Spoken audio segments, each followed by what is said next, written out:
it is 7 o'clock, so I'll go ahead and call the meeting to order.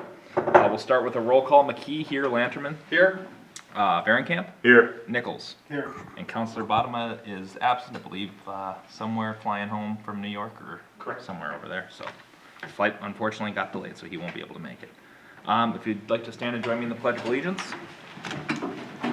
I pledge allegiance to the flag of the United States of America and to the republic for which it stands, one nation, under God, indivisible, with liberty and justice for all. Okay, agenda approval.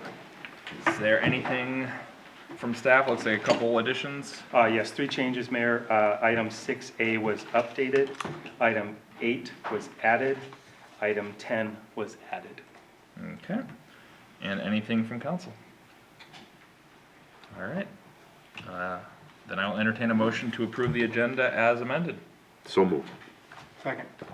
Varenkamp and Nichols. Thank you. That helps. All those in favor say aye. Aye. Okay, and on to open forum. Jay will walk us through it. Sounds like we have a few cards. Yes, ladies and gentlemen, this is an opportunity where you can step forward and speak to the council on the dais about something not on the agenda, and the council will receive your feedback. It won't be a dialogue. They'll just take your feedback at this time. Mayor, we have 4 cards, and so the first person I would like to invite up to the microphone, please state your name and your address, is Banu Reddy. So we both are here for the same. So if you'd like to go up together, that would be fine. The other gentleman is Rajan Sivaraman. Please state your name and your address. My name is Banu Reddy, 19098 Galloway Circle, Corcoran. This is Bhavin Babushwarama, 19086 Galloway Circle. So we are here to present our case. So we live on 101, where our backyard space 101, basically both of ours. So over the years, since our backyard is very close to 101, so a lot of vehicles just stop there. So we have an idea of having a privacy fence along that line, so that it's more safe for our kids just to play outside. So we were wondering in Maple Grove, Medina, as well as the other city, they have a lot of privacy fences along 101. So we wanted to build one just to block somebody entering our backyard from 101, since it's an easy access, so just from the safety perspective. So we were talking to Mayor Tom as well, but we just wanted to present our case here as a general comment so that it can be,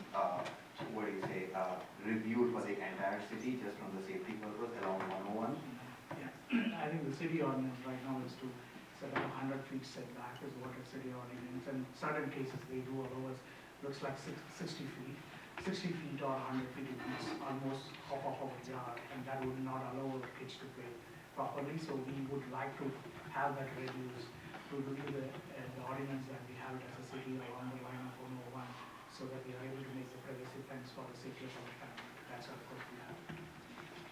I know Mayor Tom presented it with the idea of the ordinance amendment, but there is a steep fee of $2,000 plus another $700. So we just wanted to check, since it's for the entire city, if there's any other way that can be waived and our application can be taken in. Consider for the amendment so that we can build our privacy fence.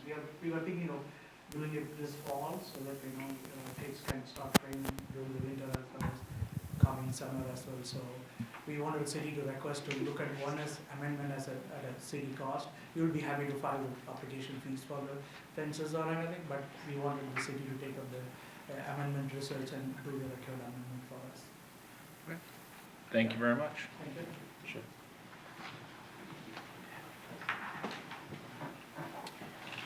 Next person would be Mr. Kurt Tim.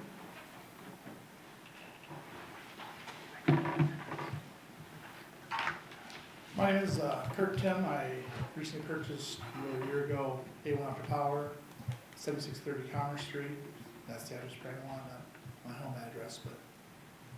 But I'd like to put a sign on the back, and there's a sign there now that's grandfathered in at 8x12. And we have a lot of issues. People standing there over there, and the backside of the building faces 10, so I'd like to try and put something to get more notoriety, get more notice out there, that people know that we're there. Then, I mean, the sign ordinance right now is to do to the front, which doesn't, faces the door company, doesn't do as much good for advertising, so I'd like to try and do something on the backside, make it bigger, or try and put something up on it that's kind of they should run into. And so I was recommending I come here and just kind of talk about it and see what I can, if there's any way to try and get something changed.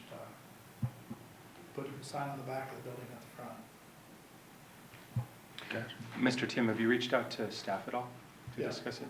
Dwight, You spoke with Dwight? Okay. Dwight had been emailing back and forth for a while on it. So he kind of gave me for coming here on this. But if you want to reach out to the council, I talked to Bonman, he actually recommended I come to the meeting and talk about it, so. Great. Did you say the size of the existing sign was 8 by 12? Is that 8 inches by 12 or 8 feet by 12 foot? And that's in the back right now? Yeah. Okay. So that size is grandfathered, I can do that, but, I mean, it's probably 200 yards to the road, and it just doesn't stand out very well. And I mean, the sign, I mean, it's like the sign from the 80s, so it hasn't been updated or anything. And probably to try and, bigger or lighter something, just to say that we're there, because people can say they drive the same road for 15 years, never knew we're there.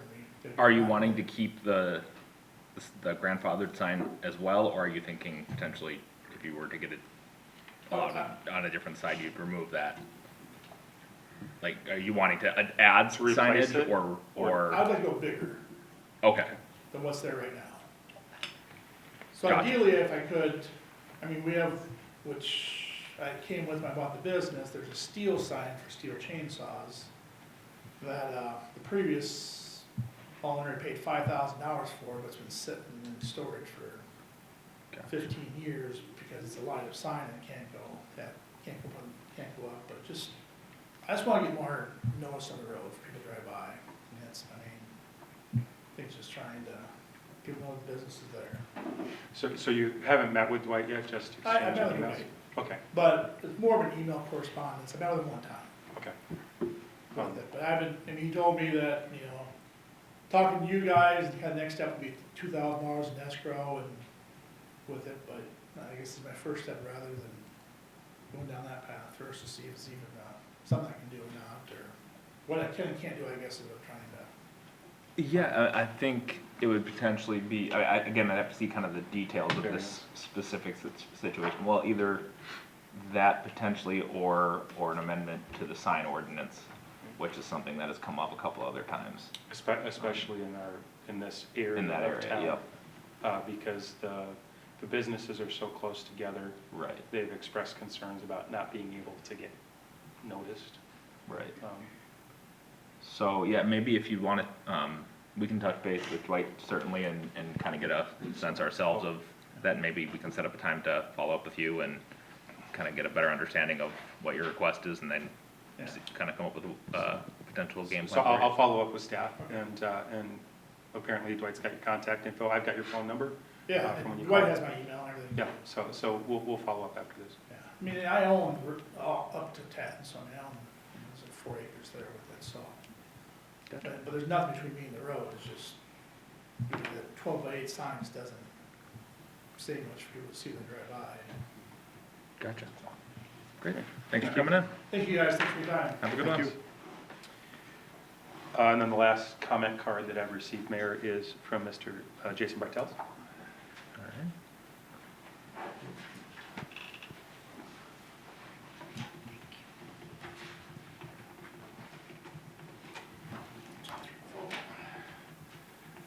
I had emailed some pictures to Jay earlier today, and I believe, I didn't show you, Mayor, I got them here. I believe he forwarded these on to you, but it's easier to speak to them when they're right in front of us, so I went and got hard copies. Thank you. Jason Bartels, 19795 Hunters Ridge. Mr. Mayor, council members, thank you for the opportunity to speak tonight. The section of Hunters Ridge that I live on is sandwiched between the Bellwether and the Hope Church developments. There have been many prior discussions about that section of road and the traffic on it. The most recent council meeting, August 8th, agenda item 5B, there was a discussion about the topic of Hunter's Ridge. All the residents there know any road improvements, overlays, etc., are currently on pause with all the projects in the area, and that makes sense. My concern comes looking forward when that pause gets lifted. It's my understanding there has been and will continue to be a feasibility study to determine the scope of that work, whether that's an overlay or whether that amounts to something more than that. My goal tonight is to share how much the condition of that road has been impacted, not by 6 residential homeowners, but rather by the construction equipment that has already been on that road and will continue to be until all the projects are over.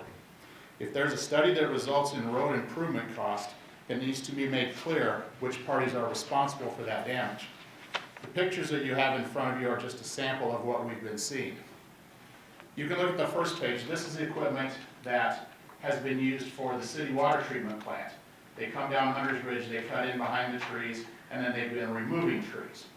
The second page really shows the damage that this particular tree cutter had caused with the tractor treads actually digging into, the surface or the soft tar on the top of Hunter's Ridge. So that's one thing. Hope Church. The Hope Church project is now ramping up and moving forward. So actually this morning, here comes a whole array of Hope Church construction equipment contractors down our road. The last page shows right where they had stopped on the east side of 116 on Hunter's Ridge to unload their equipment and go ahead and do their work. With the Hope Church project just starting, the fear is this is likely to go from bad to worse. I wasn't expecting any of the Hope Church construction folks to be on our side, but it started already, so I wanted to bring that to your attention. The last page is a view from Hunter's Ridge facing north toward the water treatment plant, and that area is staked off for a new road. And we know that the road to access that water treatment plant is going to be in that space, and that's fine, but obviously there'll be more construction equipment coming down to build that road, and they'll damage Hunter's Ridge even more. Bellwether still comes down the road. They hit the cul-de-sac, they can't get through, they go back. Farm equipment's been coming up and down that road for years. I know that they don't get fined or anything, even though they're over the weight limit, because I've been told farm equipment has an exemption. But it's still a heavy piece of equipment and wear and tear on that road, a lot more than my poor little Honda CRV. I appreciate the opportunity to share and document what's been happening on that stretch of road. I'm requesting that if it does come down to assessments for road repairs, the council would hold these entities that created the damage financially responsible and not penalize the 6 residential properties on Hunter's Ridge for those potential costs. Appreciate your time, gentlemen. Thank you. Thank you. Thank you, Jason. Mayor, we have no other comment cards and we received no emails. Okay, sounds good. Then if there's no one else for open forum, we will move on to consent agenda, which give me 1 second to catch up on my notes here. Which consists of items 5A through 5I. Does anyone want to pull anything? I do. I would ask you to pull 5A and 5F. A and 5F. Anything else? All right, I will entertain a motion to approve consent agenda items B, C, D, E, G, H, and I. So moved. Nichols. Second, Camp. All those in favor say aye. Aye. Counselor Lanterman, go ahead with A. Yeah, I just have a couple of quick questions.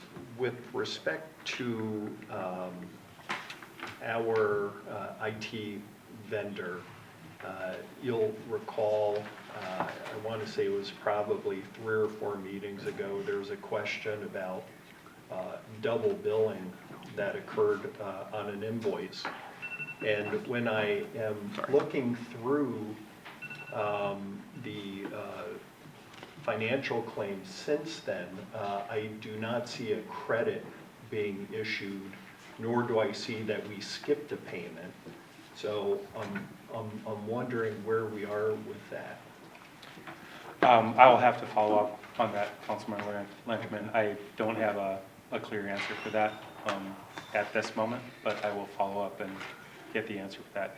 I was trying to, you and I spoke about that earlier this week, and I was trying to get to that, but in preparation for this evening's budget meeting, it didn't rise to the occasion, so I apologize. Oh, that's fine, and, you know, I know you have a lot on your plate. I just wouldn't want to see double billing by a vendor kind of slipping through the cracks. One thing that you had also asked about CIT and their different contracts, so I did request from the vendor a layout of all of the current billing cycles that we have, for example, different types of software, just so I was clear myself on what those are, so I'd be better prepared to answer any of those types of questions. Because when we had discussed it on Monday, I didn't know how many different contracts we had right now with CIT, and so I got that information. Gotcha, thank you. And then, Kevin, if you bear with me, I just have a quick question. Still on A. Oh, no, I'm Okay. done. Oh, Okay. no, I'm sorry, now I'm looking at F. Okay, then let's, I'll move to approve A. thank you. Do I have a second? I'll second. Perfect. All those in favor say aye. Aye. Okay, and then F. Let's see, I just want to find this.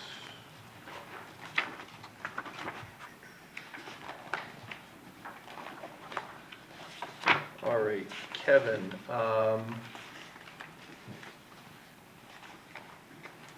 with respect to the water tower, you'll recall some time ago, the city of Blaine was the victim of a cyber attack that shut down their water processing plant on 2 separate occasions in the middle of winter. And and I know that there is a SCADA connection to our proposed water tower. Now, on their continuation sheet, I see a $10,000 entry for something called safety. Can you tell me what safety is, and does it have anything to do with securing the SCADA controls of the water plant? And I don't mean to Which put page you on is the that? spot. Yeah, my guess is if it's just, is it, do you know what page that is, of 1 of 3 or 2 of 3? What line item or bid number? Yeah, mine is, so in the PDF, it's page 125, but it is showing as page 1, and it's right behind the application and certification for payment, if that helps you. Kevin, the top is continuation sheet. Yes. If that helps. So this sheet here where they have the signatures, or where it's No. actually the breakdown? Nope, keep This going. one? Okay, first breakdown, okay. Top left, it says continuation sheet. Continuation sheet, I may have to follow up with you. If it's labeled just safety, is there a bid item number that it's reflecting? It says item number 10, safety, $10,000.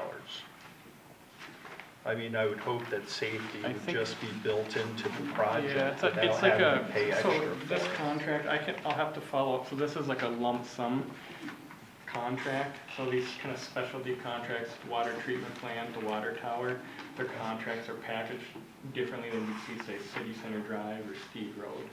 They're more of a lump sum project with allowances. My suspicion tonight would be safety is just, we're paying them for safety of their facility.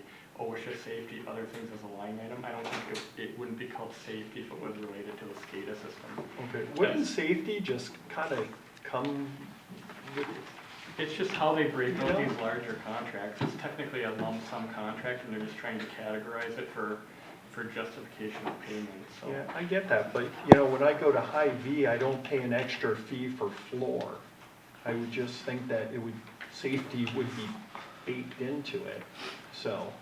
I would Yeah, I if think you the could. purpose of it, yeah, the purpose of how calling them out is normally like in the Steve Road project, safety's built in as an incidental.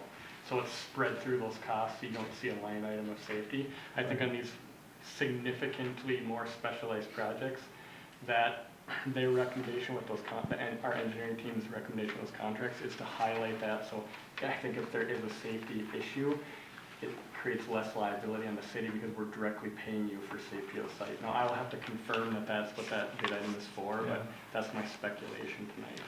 And I just wanted to clarify that that's actually found in the continuation sheet in item 5G for the water treatment plant, Oh, not that's items 5F for the tower. So I did find that. It's on page 1 of the continuation sheet for item 5G. Okay. That's why I couldn't find it, I apologize. Because I was gonna say the SCADA contract is really part of the treatment plant contract, and it does connect the tower. Okay. But I, But yeah, if you could just let me know, what is safety and why are we paying $10,000 for it? I just want to know what that is. Yep, I can when send think that it out. should be kind of part of doing business with our city, should be, they promise to be safe. And I just want to clarify for this one, that's for the scope of the entire project. For this particular window, it was $800. That's column E. Okay. Work completed this period, $800. so if you even look up at the first line of insurance in our standard bid unit price contract is rolled incidental. So wherever they apply it to the bid unit price. The way these specialized contracts are set up by our engineer, and they were reviewed by our city attorney, they're more specific, and I think it helps them break it down, as well as identify that you are getting paid for this, it is your responsibility. So I think it's I would agree that a liability kind of component to it. it's more about the construction safety aspects, OSHA requirements, stuff like that, and site meetings. Okay. Different Yeah, fall protection lines things 11 they and have to do. 12 are weekly cleanup for labor, weekly cleanup for materials. Yeah. And all 3 of those have that dollar value in order to make sure that they're operating a good work site. Yeah. That would be I guess my only thing is, if we're spending tax money on this, maybe the description should be a little more detailed than the word safety.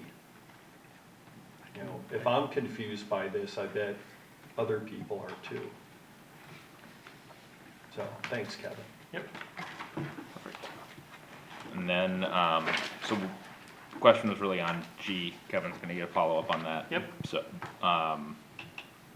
So I'll entertain a motion to approve consent agenda item 5F, because that was the one that was pulled. So moved. Nichols. Second, Camp.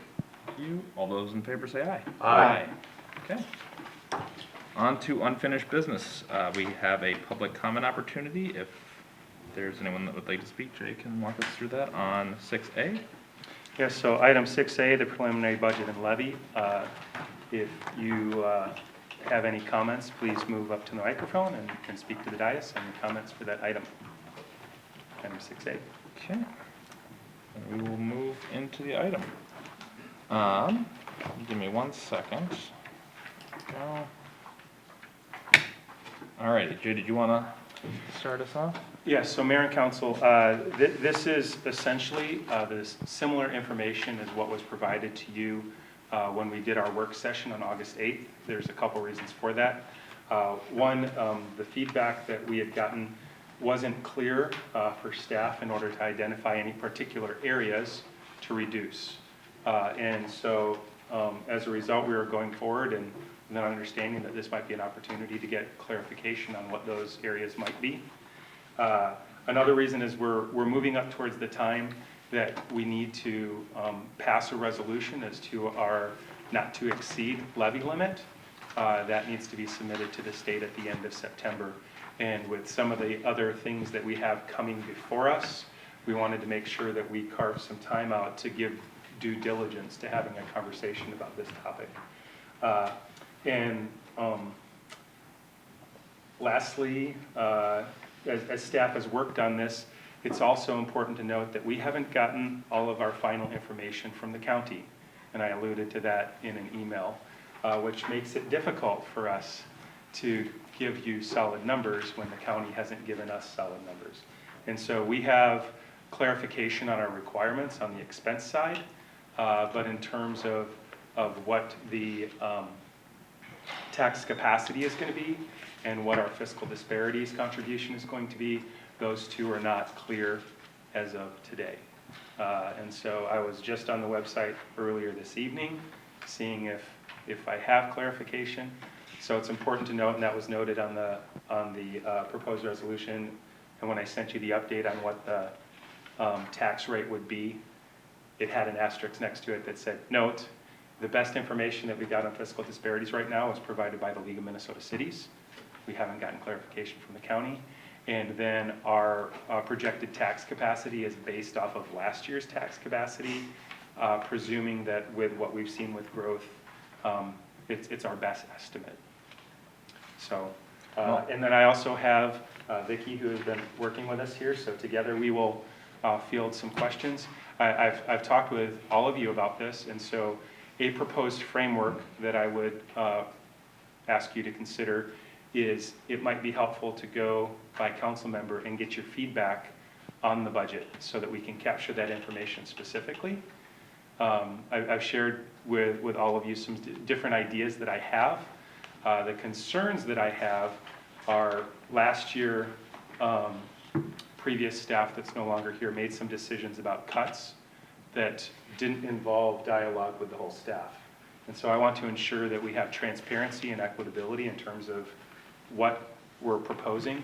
But most importantly, I want to clarify your service levels. So an example would be, and I just had this conversation with staff earlier this week on the difference between a commitment and an obligation. So we have some financial obligations that we must meet. Example would be debt service payments. We can't choose to not pay our debt service. The impact of that is significant. And then there's some other things that we have to pay. Some examples would be our current fire contracts. We have 3 different organizations that we contract with fire. Part of the delay, as we were trying to do a projection, is it was only on Tuesday night that I finally got the final fire numbers from our last fire district. And so people not being forthcoming with the information that we need makes it difficult for you to make decisions, and it makes it difficult for us to provide you with the information to make those decisions. I want to reassure you that we're doing our best, and we want to have the conversations transparently. So I propose that framework if that's, or an alternative if you wish, but really important for us to get feedback in terms of service levels if you want us to decrease some things, priorities if you want to ensure that we protect particular things so that they are not considered for potential cuts, and any other feedback that you can provide. Okay, and one thing I'll add too is whether we approve preliminary kind of as it is or make potentially some cuts off the bat, what we're maybe looking at is a bit of a different philosophy in how we've approached the budget previously. With typically, at least in my time here, we've done all, if not most of the cuts before preliminary, and then didn't do much with the budget between preliminary and final. I would think if we pass something tonight on the preliminary that we're flipping that, and that gives us the advantage of more time, potentially additional staff who's either recently started or coming in. They're getting settled into their departments and getting their eyeballs on the budget and being able to refine it over the next few months as we get additional information from the county, and our numbers and projections are better as we get closer to December. So it's just, what we're looking at is potentially somewhat of a flip of how we do that. In the end, the only one that matters is the final. It's just, there's that preliminary that's due by September 30th that you can't go above, but you can go as far below as you want. Thanks, Mayor. If I could add something to that. With that philosophy, here's an advantage that I see both for you and for the public. What staff wishes to do is, over the course of the time that we set our not to exceed levy and the time that we have our truth and taxation meeting, is to bring the departments forward and have them give you a briefing on what's happening, which helps clarify why some of the priorities are the way that they are, get some feedback on that, and then to go through their particular areas of the budget. So rather than us looking at this lump and we're doing, it's been called in the past horse trading, okay, you're not gonna get it this year, but you'll get it next year. Instead, we're looking at it holistically, and we're making specific decisions looking at the operations of each department. So it's informed decision. I want you to have all the information that you need to make informed decisions. And I also want staff to feel like they've had their opportunity to share the reasoning behind some of the proposals that they're making. And with limited time, with what we've had, for example, just the work session, that dialogue isn't able to happen. And so I think that's an important piece. The last thing that I'd add is if you're not comfortable with a resolution this evening, I would ask that we add a special session at the end of tonight's agenda to the schedule in the future, the week of September 16th. I will be out of town doing my annual volunteer service, suffering, helping out veterans, scuba diving in the Bahamas. So I will be there for 10 days helping disabled vets. And so I will miss the 12th. Thank you for your sacrifice. Happy to serve. It is a really beautiful thing. I'll show a video on that sometime. But so I won't be here on the 12th. And right now with the 26th, I have significant concerns about our ability to get the present workload done that we have and do our due diligence for the budget in order to meet the timeline that we have for the state. What was the date that you were proposing? September 17th. 17th. It's a Tuesday, would be my proposal. I said the week of the 16th, but my proposal would be the 17th, unless there's an alternative proposal. But sometime that week. What time would it be? What time would be helpful? Let me see. Well, that would be presuming that we don't Right. reach a point that we're comfortable with a resolution this evening. Maybe we wait until later to determine. Yeah. But I just asked that as laying that out in the front that I'm not available the 12th, and then I'm not comfortable with putting that burden on another staff member while I'm out, and it's not feasible that we could achieve that objective on the 26th. So you asked for ideas. I'm happy to Yeah. take a stab at going Go forward. for it. So Jay and I had a conversation yesterday, and he suggested several things that I thought could make sense to try to reduce the levy to either be flat or less of an increase. My preference would be to see it flat, as we discussed last time in the work session. First one that I thought made a lot of sense was the debt service fund coming from the utility transfer rather than out of the general levy, just because we have assessed for utilities and the bonding was for utilities in the first place. And that would be a pretty significant portion of the increase that could be deferred. I think the park consulting fees, there were $50,000 budgeted for that should come from park dedication instead of from the general fund. So I prefer to see that not included. I think And those are really more, especially the second one, more corrections than even changes, I think. That 50,000 should be coming from park dedication, correct. not from. Yes. Yeah. It's not really a decision point as so much as I think it was incorrect in the initial Yes. information. And then the city center drive decorations, I think it makes sense to defer that and try to identify some partnerships, either with local service groups or maybe companies that could help to fund some of those and make less of it be dependent upon the taxpayer. Generally, and I don't know what our options are for this, maybe Vicki has some thoughts. We have a pattern of budgeting for positions that we intend to hire, and we get into the following year where we had intended to hire and we find there's not a person that we can attract for what we had budgeted, or there's not time to do the recruitment, and so that person doesn't end up joining the city staff, but we've still increased the levy to account for that person that doesn't get hired, and then that rolls into a general fund account. I wonder if there's a way we can structure our plan for next year such that we can account for some amount of that, where the levy doesn't increase by the full amount that we're expecting to hire, given our past performance, and how much of that new hiring we've actually been able to complete. So if we had intended to hire, 4 to 5 people across all the functions, but we realistically expect we're probably only gonna be able to physically hire 3. Do we budget for 3 rather than 5? And then we hire the ones that we can afford when we're ready and able to find the people to fill those roles. Can I speak to that one specific? We had 32 applicants for our HR generalist position, and Alicia has been handling that well, interviewed 6 of them today. And so in filling that position for the first time ever, I am expecting that our ability to recruit and to onboard is going to improve significantly. Okay. So that's important to note. And a lot of the positions that have been delayed have been because I was a army of one. And This precedes you, Jim. This is not Right. meant to. I'm not taking it as crit, but I'm trying to explain that we have strategies in place to get most of them, but we most definitely have positions that have proven difficult, if not impossible to recruit. That doesn't mean that we don't need those positions. It just means that the market is very challenging. And so I would be concerned about not budgeting for them, and then where do we find the money?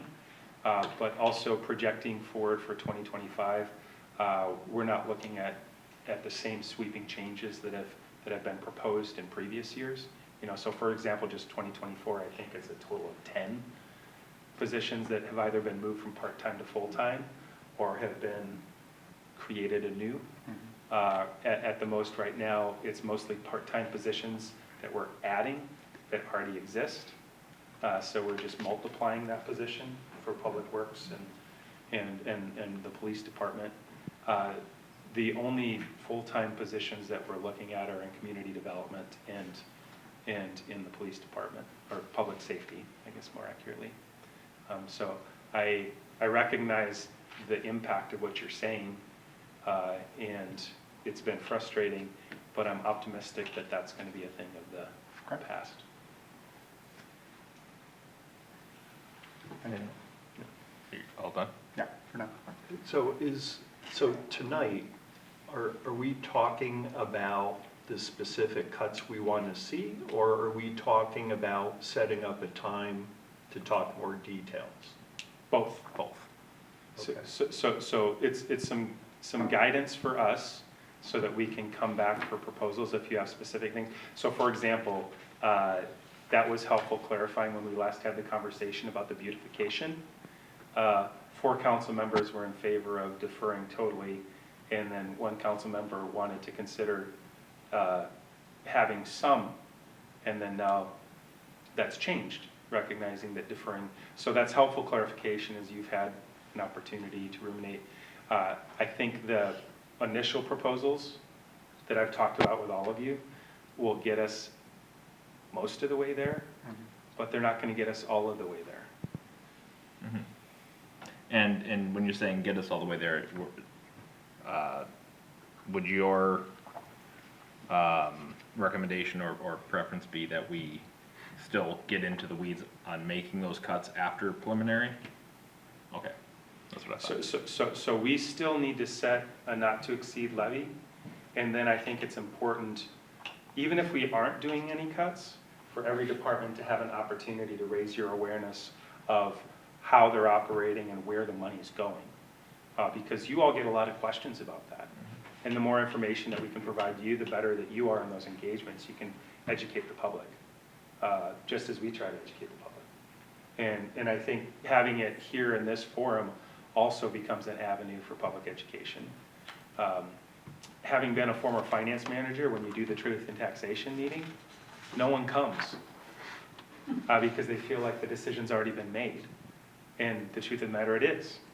And so instead to have the process really transparent and a dialogue, and so everybody understands, this is how we make the sausage. And then in some cases, I suspect we'll go, is that the recipe we want to continue to use? So for example, some of the materials that have come up with the raising cost of materials and with concerns about how that's going to continue to rise in the future, is this the practice we want to continue to use, or is this an opportunity for us to discuss an alternative? I don't know if that was helpful, sir.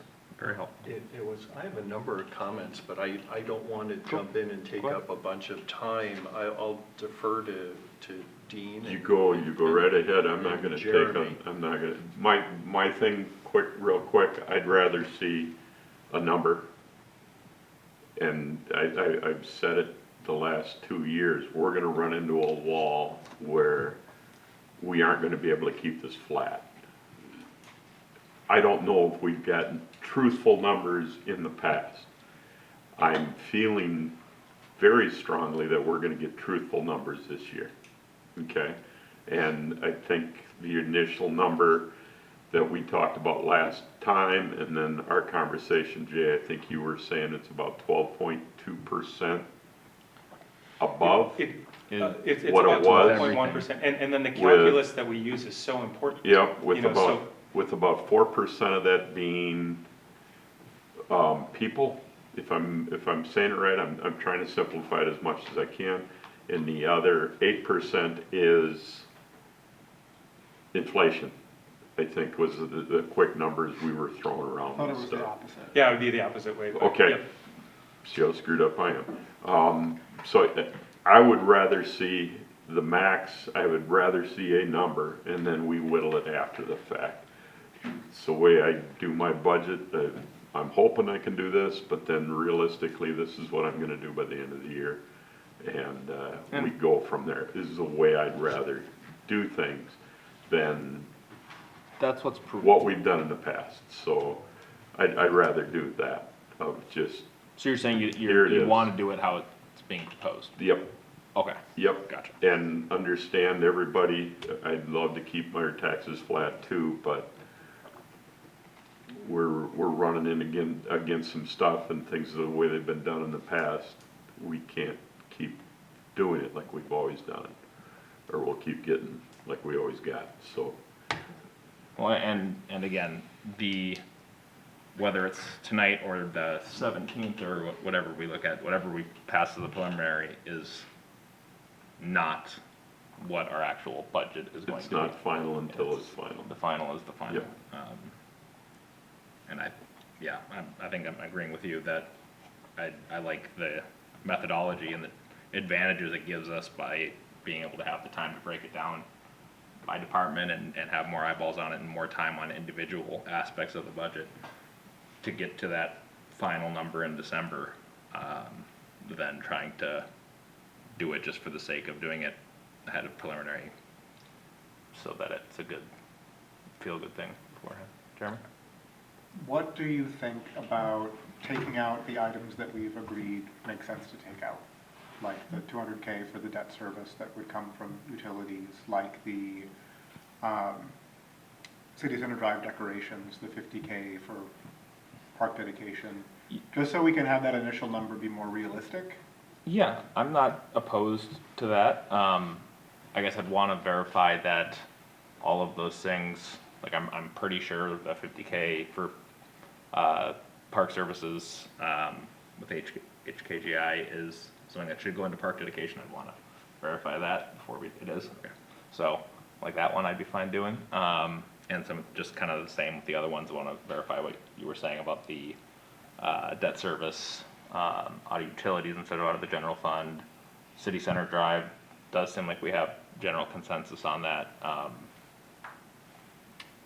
And another one that we talked about, and maybe this one would be one that would make sense not to cut off the bat, but to have future discussions about, would be the fire position, fire deputy director. As well as we'd start getting, as we get into departments, we get into more of those conversations. So helpful information, since I met with the last fire department on Tuesday. Our projections that we were having of a 20% increase in our professional services for fire was based on what happened with one of the fire departments recently.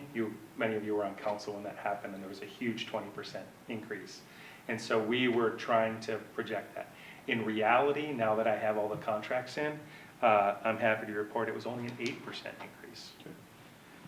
So that saves us, just in the fire services, professional services contract, $56,478.55. So, Excellent. And the reason I'm bringing that up as an example is as we continue to go through the year and we get the information from the county and some other things, we'll continue to be able to refine some of these numbers. The data just wasn't available when we had to come forward with it. And so that's a classic example of now we have all the numbers locked in. And so I can give you an accurate number.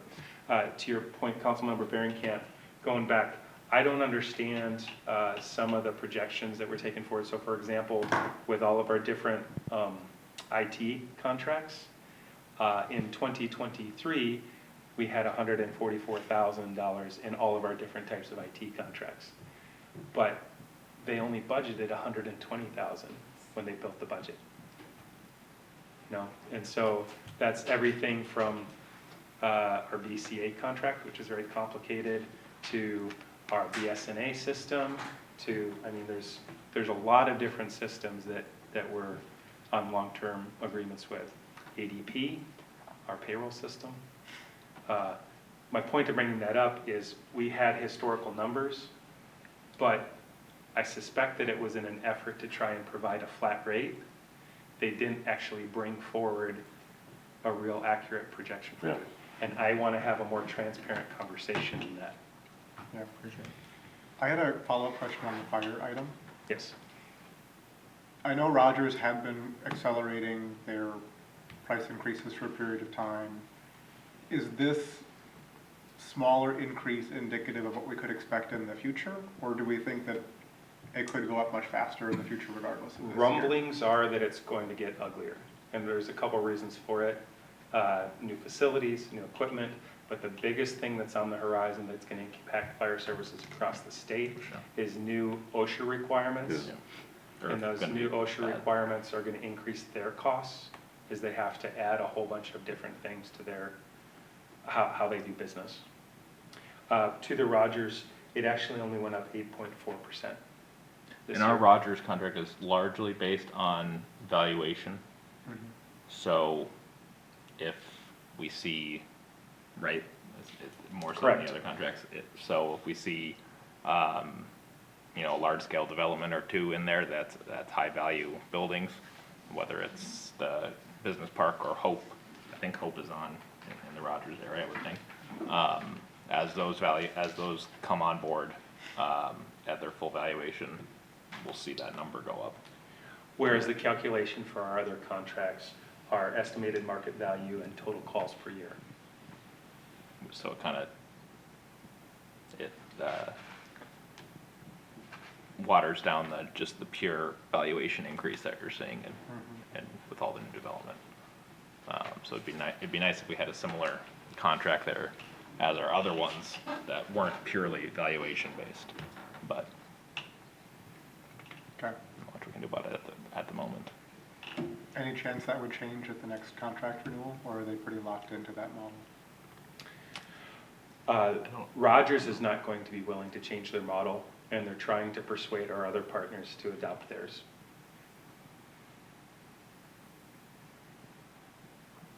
And our other partners have said, we're comfortable with what we have.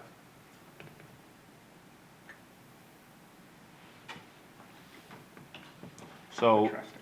to your point, Jeremy, are there 2, 3, 4 things that we know and are comfortable with that we just want to knock out today from this? Or do we just stick with that and pass the preliminary knowing that we're going to go back and cut those as well as do our deep dives into all the stuff and whittle it down over the next few months to get to that final number? Are there a few things that we want to, that are the easy ones right now that we want to tackle? Or do we do that as we go through the process in the next few months? I'd like to see us cut as we agree on things rather than try to save it all for the end and potentially forget something. Well, we have clarity, let's capitalize on it. Okay. Well, I would say, I mean, some are, again, corrections, like I would kind of label the fire projection, the increase in the fire services as more of a correction to the numbers than a cut of any sort. So we'd update that number. We'd update I think we're all on the same mind of deferring the city center drive beautification, which is budgeted for about 100,000. May I Yeah. speak to that? So, I think we should consider a small amount in there still, because we are adding plantings and some amenities. That 100,000 was like kind of the nuclear option. So I would still at least recommend reserving 20% of that, and that can, we could have a conversation, bring back those details. You can So we pick could the cu- number, we could but cut 80. Significant amount could be cut. We could I cut still 80 think and we then wanna as have we a dive conversation into of it. what we need next year to keep what's being planted this fall going, you know, if we have to add more mulch. If there's some, Yep. we're probably gonna need to do something there without enhancing more. Yep. Right? There, you know, might be one set of banners or something, so I think we can reduce it significantly, but if, my recommendation would be is to keep something in there to have additional conversation for it, if that makes sense, because there are new costs that we'll have to do at a minimum, so. I would throw out 20% or, you know, 20,000 in there, take that 80% off for Okay. future consideration. So yeah, then I'd propose that change to, with it, and then that 20% will be what we look at as we're going into the items over the next few months, but the 80, we can cut now, I think, unless anyone feels differently on it. No?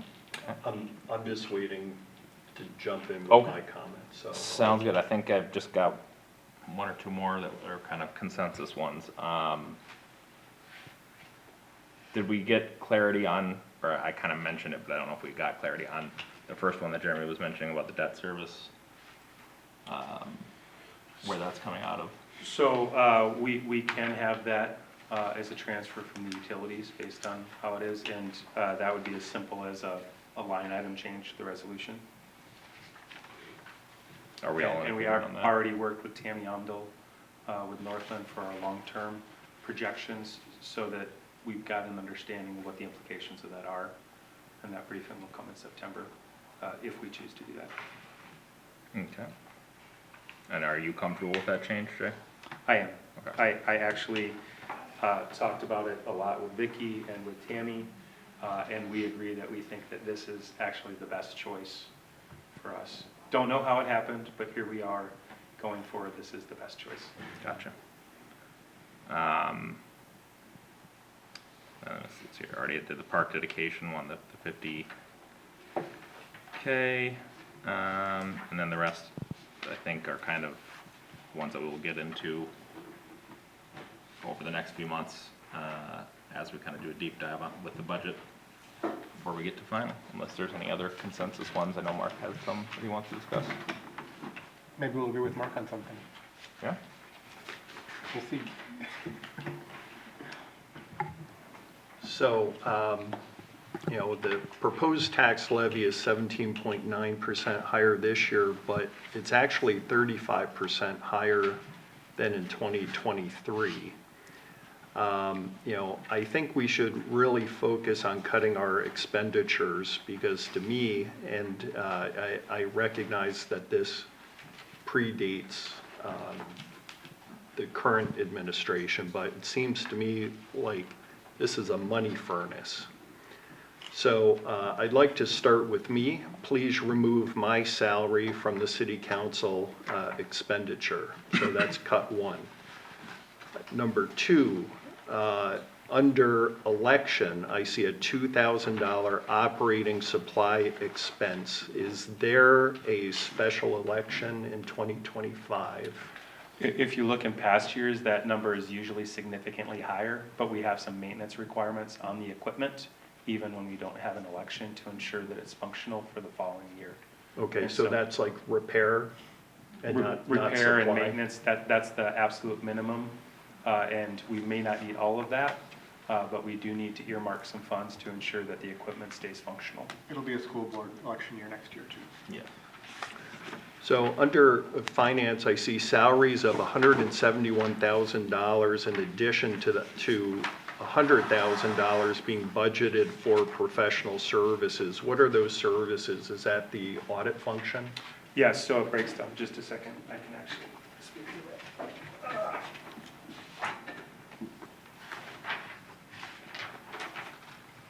So, Audit services is $50,000. We have been, as you're aware, trying to solve our escrow challenges. We have made tremendous progress, but we're expecting that there's still going to be some residual effect as we're moving all of those escrow accounts into our BSNA, which is above and beyond normal operations. So we budgeted $10,000 for that. The financial management plan, which we have a contract from Northland, that is $22,500. And then specifically for GASB 75, so Governmental Accounting Standards Board number 75 pronouncement, the implementation of that is $2,500. Okay, and that's accounted for under that professional services? So all of those are under the professional services, correct? Okay, thank you. For IT expenditures, why are we paying $150,000 to a third party? I would like to get a copy of that contract, because the way I see it, the city has an internet connection, a website, and email, and $150,000 seems kind of steep to me, considering the $90,000 that we're also paying to IT full-time employees. We don't yet have an IT employee. That contract under CIT, our BCA system, which is for our policing system, is where a bulk of those goes. Okay. So we just recently had to have a new system that BCA added just recently. It's roughly $811 a month. We have recurring response to emergencies. Our system goes down. It has to have the patches, just like every other organizational system. They do that on our behalf. Mm-hmm. The Office 365 has a contract, and then there's a maintenance to it. That's included with it. And then the backup system as things go down. So we have on-call, and then we also have residual assistance. The total CIT is $127,008 for 2025. And then there's other contracted things. I mentioned some of those. One that I presume, and I haven't been able to identify it yet, is the cost for Granicus. I believe that's included in there. Okay. Well, you know, you mentioned some of the things that are part of this. You know, Office 365 is about $35 a head per month. So what I'm trying to understand is, what are we getting exactly for the $150,000 contract to this third party? I don't think it's one contract. It's multiple contracts. So I just mentioned 1, 2, 3, 4, 5 of the contracts. Okay, but they're the and third a parties, sixth one. right? So CIT manages 5 of those contracts, and then we have other party contracts, for example, with Granicus. We have the contract for the system in here. Yes, this system is managed with a contract with Z Systems. Because we were at the point of it not functioning. Okay, when it doesn't function, do we still pay?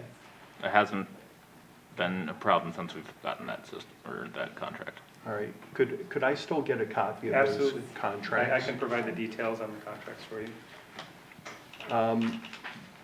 My next point is with respect to building inspection, and, you know, I understand that a lot of this is probably pass-through, but I see $450,000 for professional services, and we're paying $220,000 in salary. So I'd like to learn a little bit more about that. I see also, well, I'd like to better understand what passive code enforcement is. It looks to me like the position was eliminated, but we're still spending $1,500 on educational supplies and $10,000 for professional services. I would imagine that both of those could be zeroed out. And then, you know, really, I guess, you know, my final, you know, I want to be mindful of everyone's time here, but, you know, I'm looking at the cost of Parks and Rec, And I'd really, would it be okay if next week, if I kind of pop in unannounced and shadow these folks? I'd really like to know what they're doing for $220,000. I'd like to understand, what is that money going toward? So there's no individual that's paid $220,000. No, but that's for salaries, right? And it adds up. For if multiple I'm- people. Right, but it's $220,000 for Parks and Rec. So can I like pop in and kind of figure out what it is they do? I can work with our Parks and Rec supervisor and schedule a time for you to shadow with her. If that's Okay. Yeah, to me, I mean, that just seems like a, you know, that's a big check to write. I wish you'd been here to do that within the last 2 weeks, as we had Night to Unite, which is a huge heavy lift for that individual, a Herculean task that has tremendous community-wide impact, and then Corcoran Country Days. So there's a lot of coordination that I takes- get that, but 220 grand to manage parks and have a couple of neighborhood parties seems like a lot of money when we're asking our residents to cough up even more money. So. One of the things that I would ask for clarification on, because with some of the amenities that council has directed that we're even developing in City Park, those amenities take maintenance and they take management. And so those are also future requirements for that person. So for example, right now, the City Park planning project, this person is the one who has been heading up that project, working with the developer, or sorry, working with the contractor, working with the commission, doing community engagement in order to get the feedback, so that we're actually providing the amenities that residents desire. Would that amount also include grass cutting and things like that, or is that? So I need to look at that specific.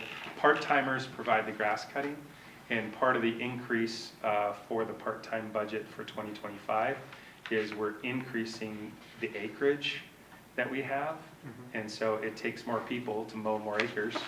That's part of it. We have a part-time recreation coordinator. Today actually was his last day. Shout out to Jackson Chipley, who did a fantastic job this summer. Did great. Yeah, Herculean task. We have a lot of programming that is provided for local children, and Jackson is our summer help that ensures that goes off and coordinates all of the coaches and the referees in order to pull off that programming for summer programming, for t-ball and soccer and other programs.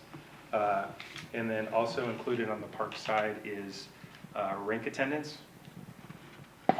if we're able to have them. Last year, we never got to hire rink attendants because the weather didn't cooperate.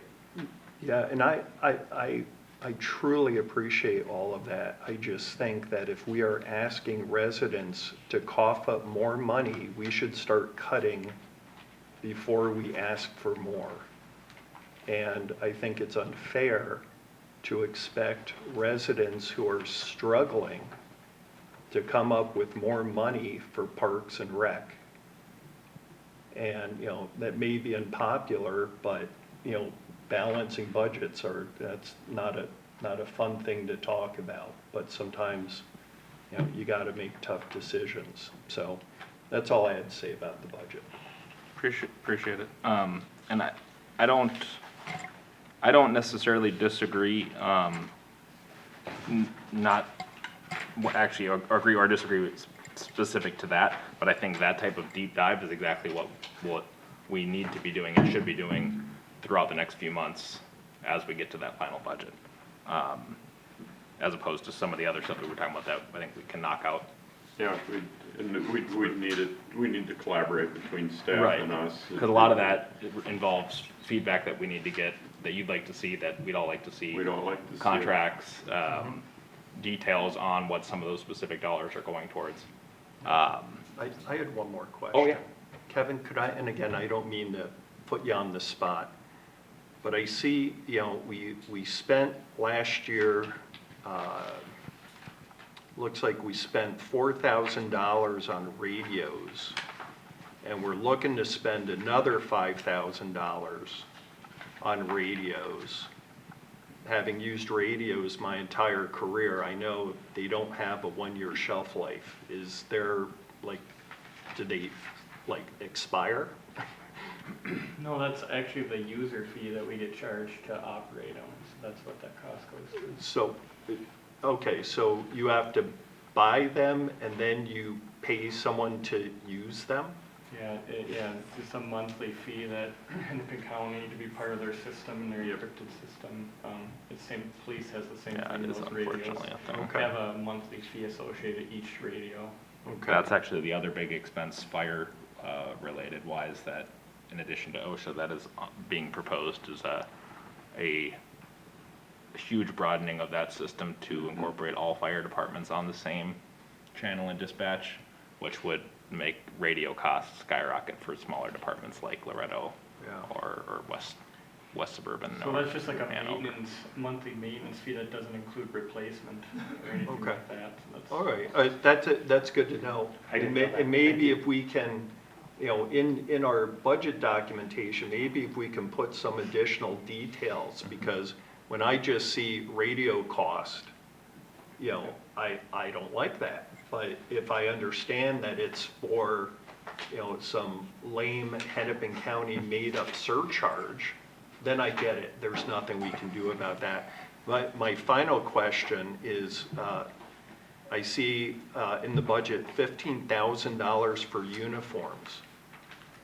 I'm wondering, Chanel or Versace? That, so our staff gets, we have a contract with Centras, and so that's what manages that contract. So we basically provide them uniforms, and they do washings and they collect, so that's what that cost is for employees. Okay, all right. Would it, if for, how many uniforms roughly? I don't have that number, I can get you the data. I mean, it's, each employee, I think, they wear a different one every day, so some of the OSHA rules, like you Oh, yeah. should change and go home, so yeah. So it'd be 8 employees. I don't get it, it'd be the guys working in the field that would get it, yeah. So when I was in law enforcement, we had a washer and dryer at the station. Would it make sense to maybe do our own wash? We do have a washer and dryer out there too, but it's, I mean, you would do that we'd have to pay someone after hours or hire, right? So that would be, you couldn't wash it during your shift. So those are things we can look at, but I don't know that it would be, we'd have to do the analysis. I'm just saying, to me, 15 grand on uniform seems a lot, but, you know, if it's a contract, it's a contract, but I personally, I'd rather just buy a washer and dryer and do it ourselves. So, I can provide some of that Thanks. info Yeah. and for future conversations. Yeah, if we could, for that, would be great. Perfect. So I do think we have it balanced yet? I think we're on the right track. We have identified a few things that we can easily knock out right now.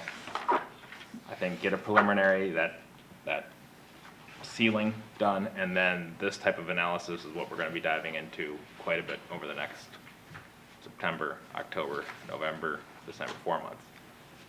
So we So gotta talked get a lot these about outflow. We haven't really talked about revenue Mhm. and inflow. Do You we? mean taxes?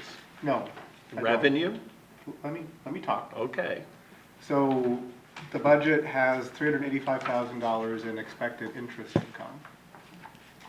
Do we feel like that is as much as we can reasonably expect, given our risk tolerance? Or is there opportunity for further interest income on various city accounts? We had floated the idea a while back in the escrow conversation. We don't know if we're getting interest on those accounts. Maybe there's opportunity there. Maybe other accounts are held in, you know, low interest bearing accounts that could go to higher. Any input on that idea? So the first thing that I'd say is, I'm looking forward to that conversation. I'm not prepared for it right now. Okay. But when I talked about investments, when I first came on board, we had some council members that were comfortable with making money off of taxpayer money. That was the phrase that they used, which from me, I think it's a stewardship perspective. in which we're actually investing in order to get more bang for your buck. But we did have a council member that was very, very explicitly opposed to that. They're no longer here. And so I'm not prepared to discuss that right now, but I do think it's an important conversation. We haven't pursued a lot of investment opportunities because, one, of the volatility that we've had in the finance department, and we didn't have the expertise necessary in order to provide the appropriate recommendations to council. It takes time and space. And then the second thing was risk tolerance. So I just got 4M feedback today on potential investments, whether we want to do CDs or some other alternatives. It's not great, but it's better than nothing.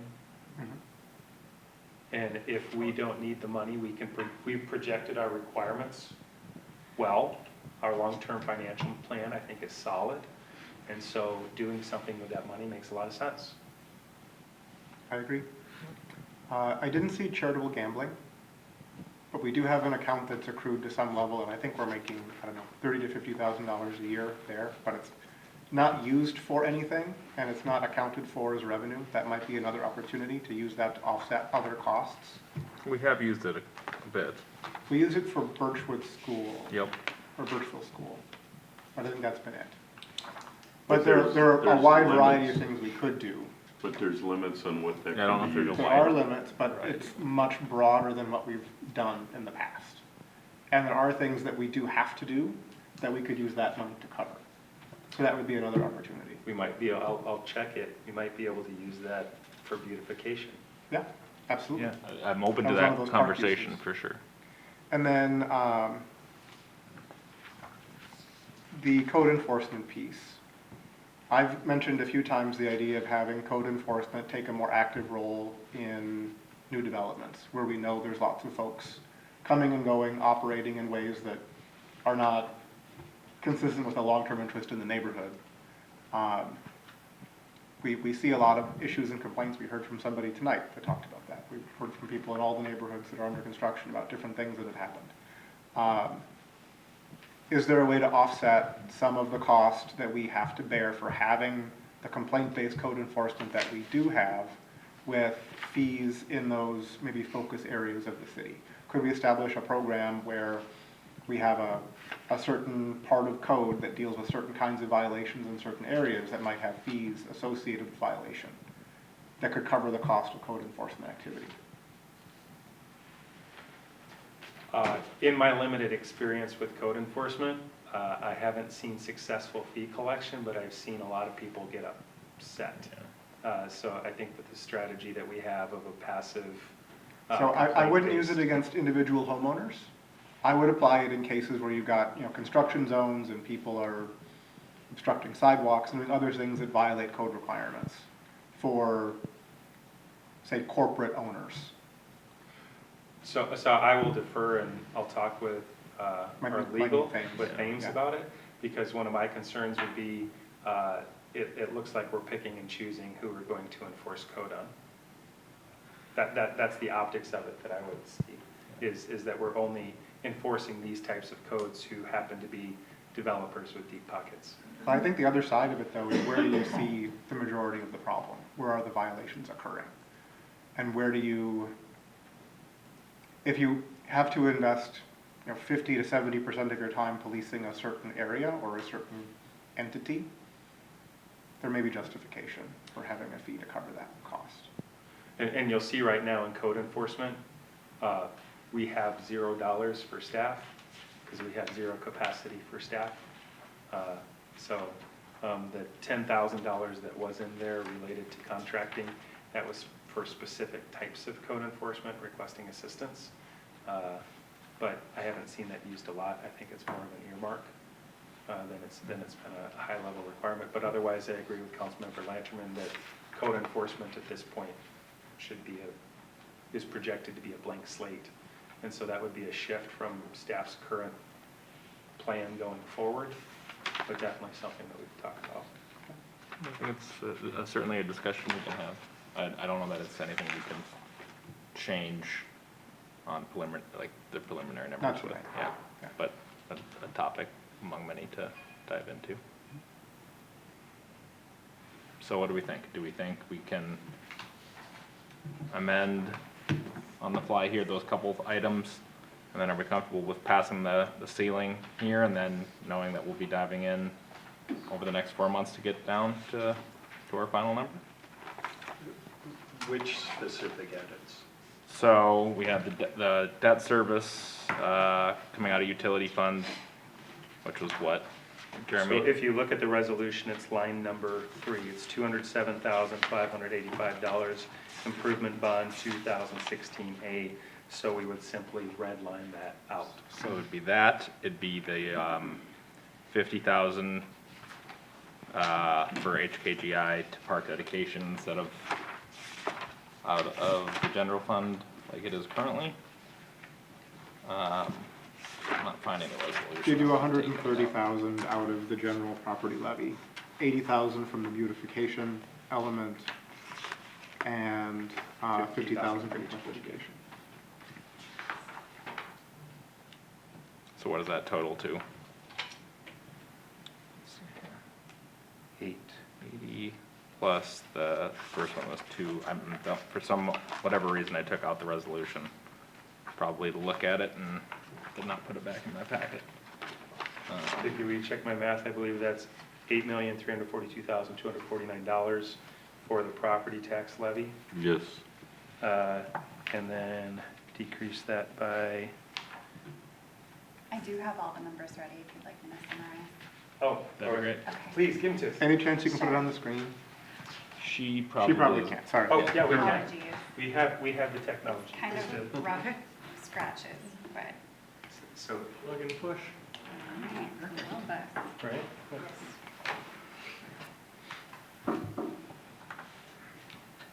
once it's live, it'll turn green. Okay.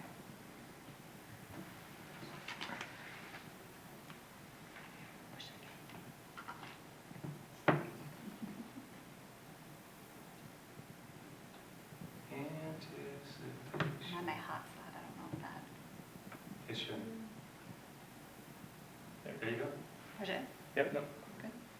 You have to push it again? Should go, right? Or push? So about that IT. Can we get a discount?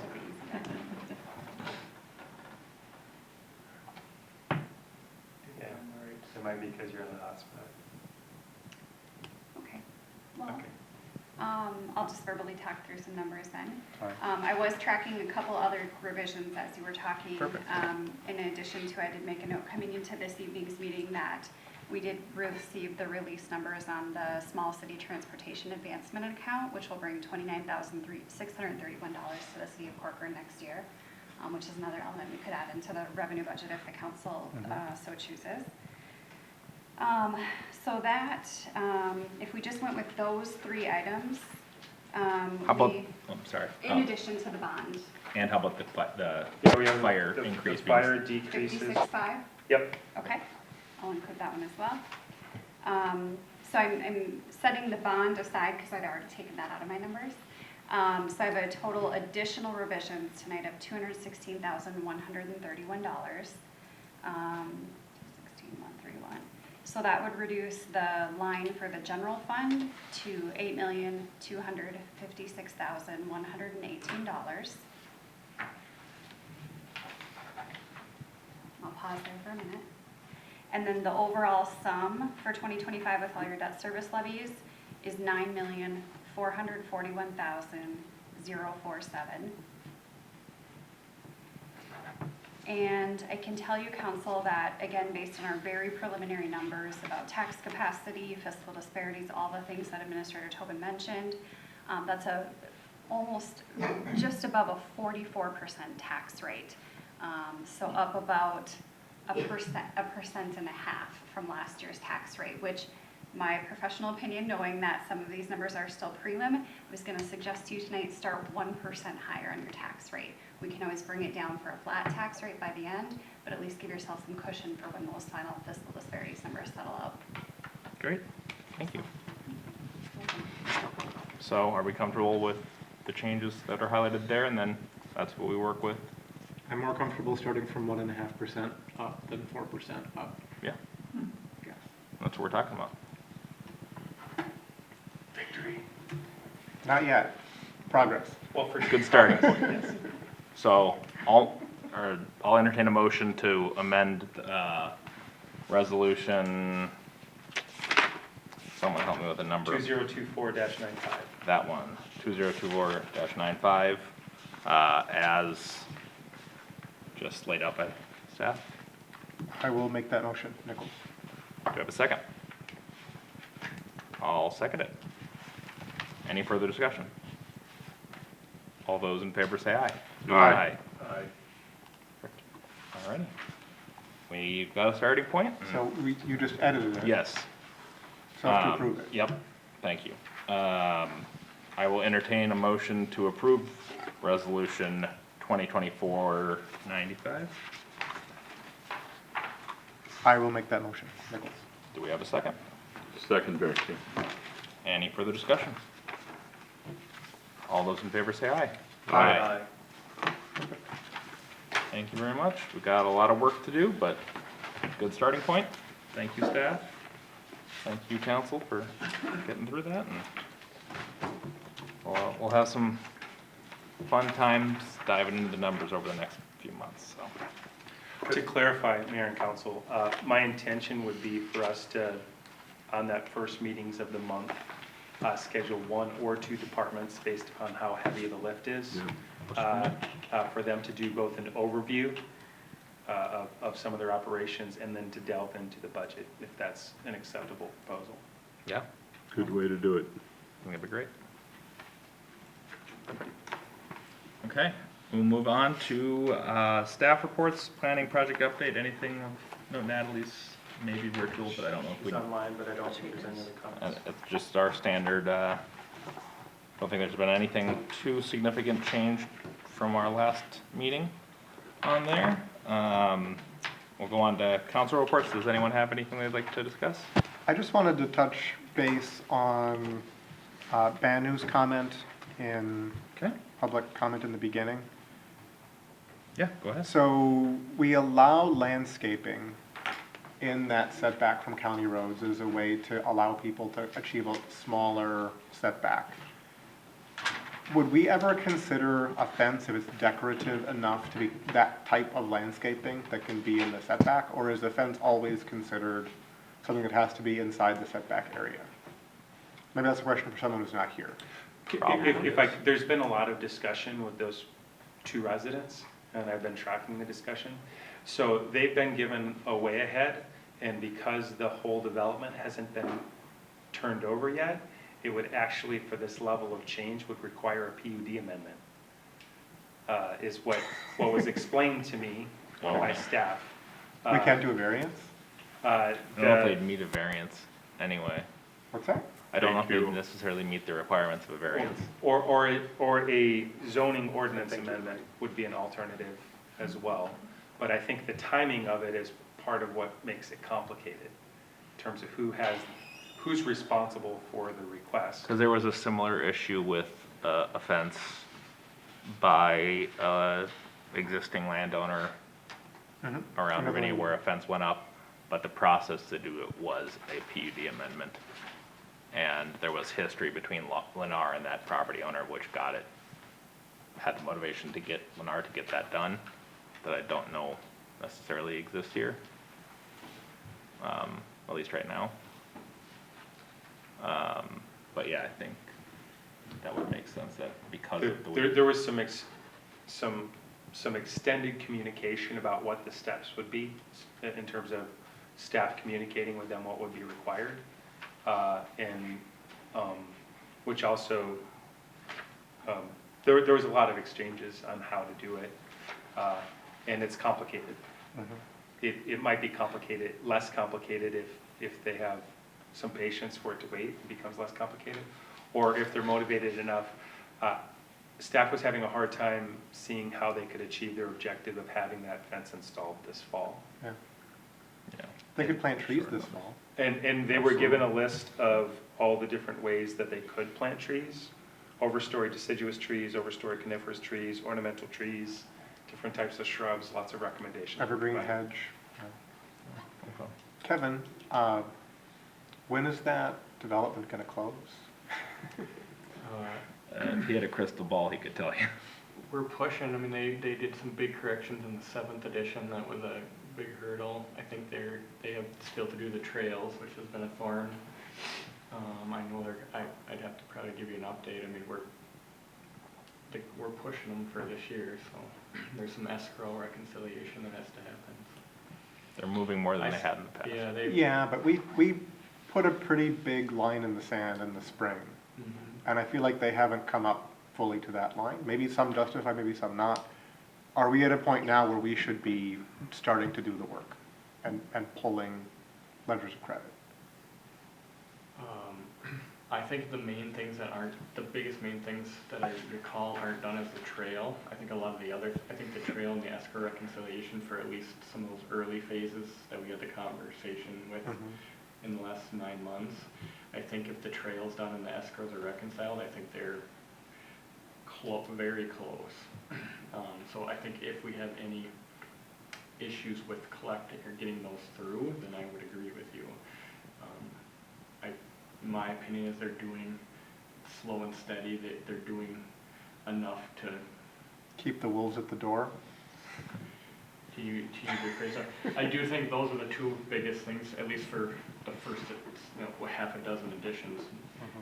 And some of the other ones, like the 7th edition was a huge lift that they did this fall.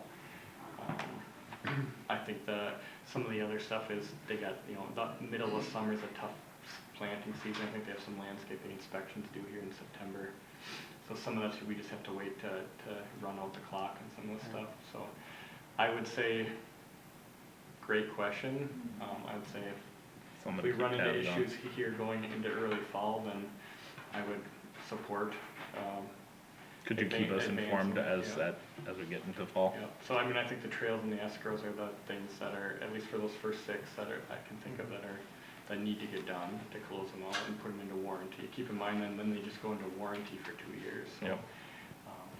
But gotta get there to get. Yeah. And then I think the other ones are not as, I think that catch up was the hurdle, and then I think the other ones, they're incentivized to go. The other thing, and this isn't making an excuse, they've had a lot of turnover there, so that has delayed it a little bit, which I know it's not an excuse. But I think they are making progress, which was a change in action from the previous scenario. So.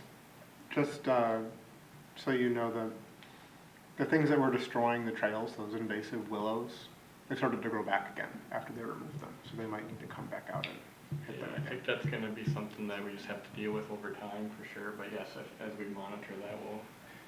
As part of the trail, are they going to put in better root barriers so that doesn't become an ongoing city expense? There's conversation about that. There's also some potential. I mean, there's some rumor that they have the other significant things which aren't in the earlier. There's some islands that have to be irrigated per their agreement. That there's conversations going on about that, and so they haven't given us anything. Those are for some of not the original ones we're talking about. There's 15 editions, so the first 6, let's call it, is a separate conversation than the remaining 11. But there's a fluid conversation at that staff level of how to close this out, and may or may not see some PUD amendments back in front of you as things finalize. So our goal, my goal, the goal we at one point all agreed on, was that they would be done by the end of this fall. And if they wouldn't be done by the end of this fall, then the city would complete it this fall, so that it doesn't go into next year. I guess I'll informally poll the council.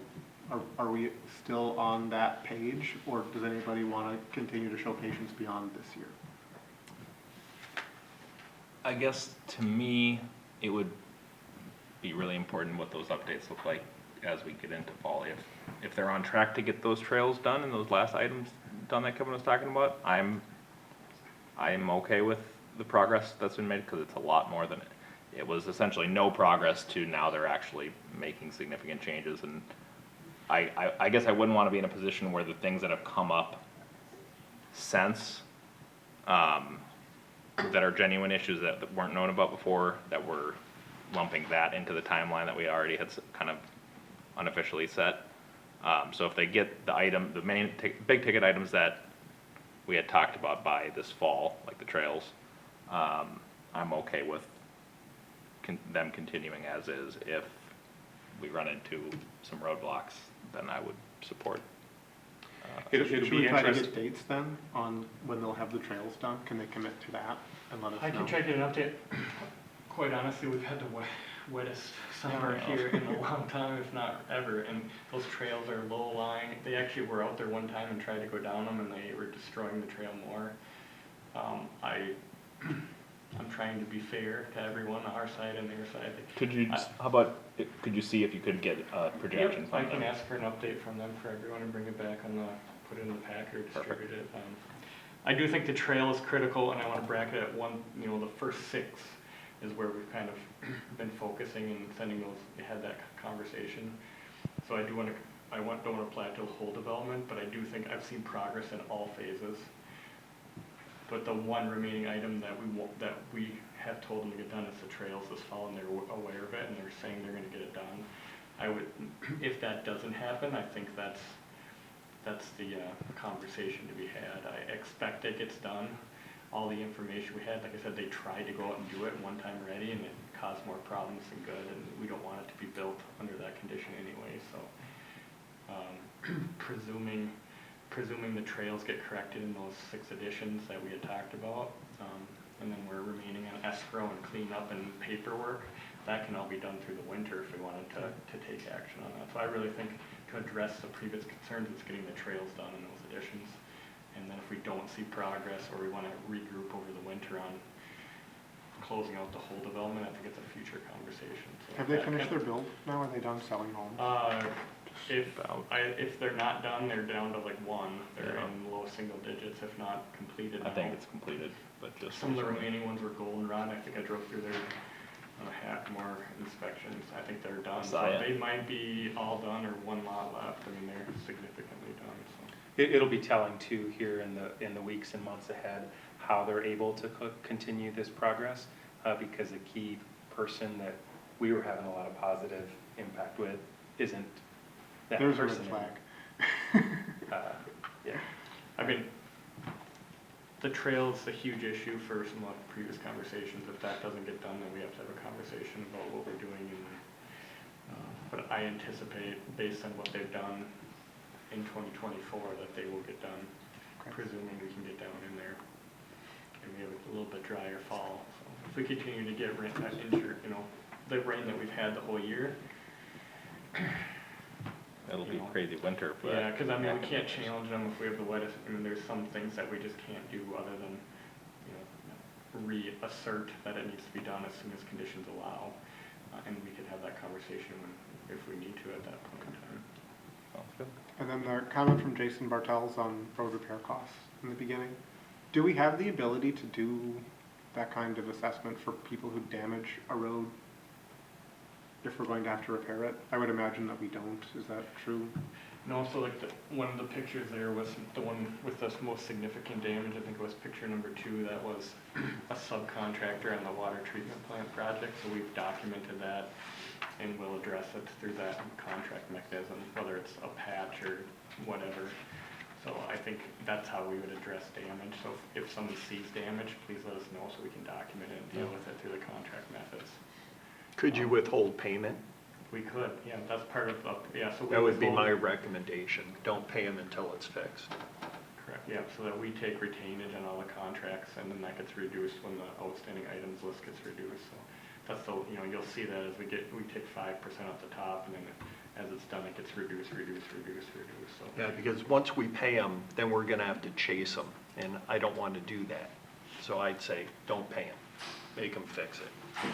5% on that project is a significant amount of money, and we're halfway Good. through it. So we have, it's in the report here, I could tell you, but we have plenty of retainage that is justified to hold until we get that addressed. So to Councilmember Nichols' point, we can't apply an assessment to that. It has to be a benefiting property, but we can address it if we can get it documented appropriately through our contracts. Do we know why Hope would have? So that picture that I saw actually was small utilities. So this is some of the challenge that we have. Small utilities aren't necessarily, they're doing the work of needed for the development, but Okay. they're not under contract with the development. So I made a note to make sure we're monitoring that and documenting if there's any damage.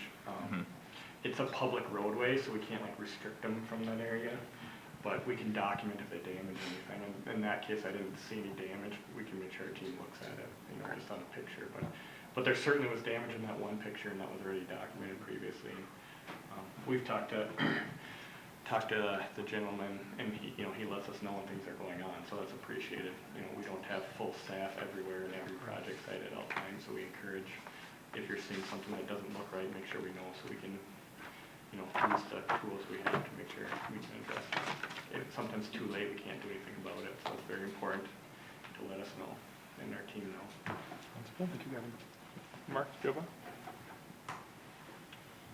No, I guess the only thing, Counselor Nichols said something that got my attention with respect to code enforcement, and correct me if I'm wrong, I think you said you wouldn't hold individual property owners responsible. Who would you hold responsible, like developers or So corporate property? what I was thinking of there is if you have a neighbor who doesn't have their grass cut, for example. Can all relate to that. I wouldn't fine a person for cutting their grass unless they don't do it to the point where the city has to go in and cut the grass for them, and then they should be charged for that fee. But if you have somebody who's repeatedly, blocking sidewalks or blocking people's driveways with construction traffic, things like that, I could see in order to create the incentive to manage the site appropriately, you might need to assess fees in order to create the mechanisms within that corporate entity to drive the right behavior amongst all of their network of subcontractors. Yeah, I support you on that. What are we doing with the abandoned Wright Hennepin electrical relay station? It's turning into a rust statue. They've started taking it down, Yeah. the small one. So This is I past week. actually was They doing a have- ride-along yep. last Okay. They've Thursday. taken half of it down. And they decommissioned one of the transformers, and I stopped and talked with some of their staff. He did not have the larger scope picture. He said, "I'm just here, man, to take this thing down." And Which so- is years They ahead of when probably they said heard- they would. They probably heard that you were gonna make that comment today. There was 3 vehicles there. Yep, I was Good. really, I I was drove by pleased, one, I went by I was work, pleased to so. see it the other day that they took Good, it's one been of the time. 2 transformers down, or about Yeah. half of the They equipment there. started the work. You can send And, them a thank you note. yeah, because No, when we it's asked them not set until initially, it's done. That When we dude asked was them really initially, they uncomfortable said when it I was showed 5 up to years. talk to him. He's like, "I'm just here, I'm the dude who wrenches stuff up." yeah, I don't need any more 8 AM phone calls with their chief executive over there. Tim Sullivan? Not gonna comment on that. But yeah, anything else? No. Okay. Item 9 is just our upcoming schedule. To clarify, Mayor, so at this time, I don't see that we need for a special session the week of the 16th. I just Nope. wanted to confirm that. Nope, sounds good. And then item 10, the city council is going into closed session to consider an offer for real estate. Under the authority of Minnesota statute 13D.05 subdivision 3C3, the city is permitted to close a meeting to consider offers and counteroffers for the purchase or sale of real or personal property. The city council is going into closed session to consider an offer for real estate. The following properties are the subject of the closed meeting. For the City Center Drive improvement, the property to be discussed is PID 24-119-2333-0001. We are in closed session.